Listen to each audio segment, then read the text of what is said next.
Rubik's Cube Beginner's Method, Run-Through, and Speedsolve. Enjoy! Alright, this is the run-through of the Rubik's Cube Beginner Method. Alright, this is making the cross. It's actually not that long. And the first corner, green and red, orange and green,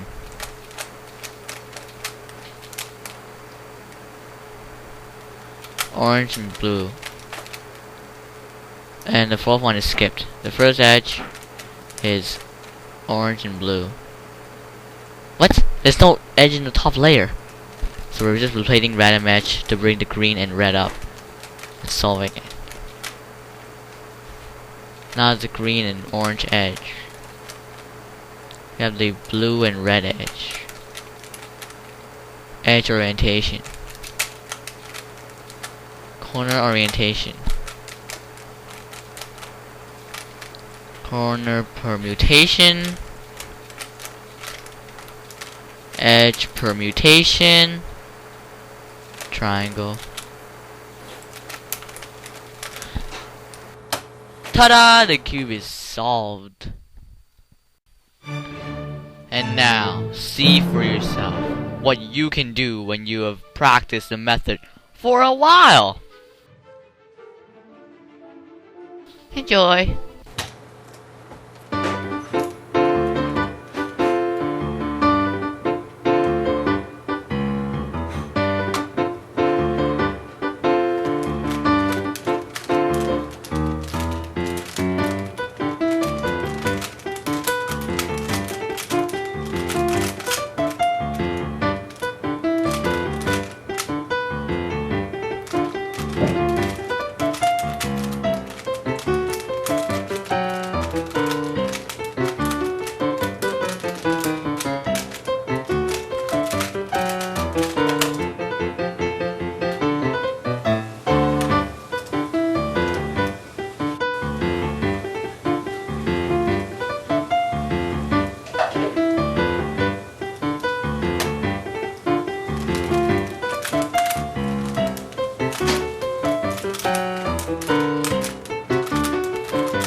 Happy cubing!